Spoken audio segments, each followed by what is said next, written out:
Howdy folks, in this project I'm building a shutter remote to mount on my Ender 3 S1 Pro to produce these really nice short clips of 3D prints building up layer by layer.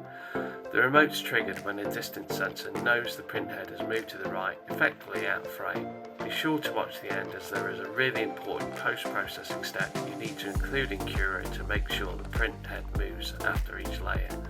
I've used the NodeMCU ESP32 variant programmed with some shortcode through the Arduino IDE interface. I won't go into any detail on this as there's so many tutorials available for the Arduino.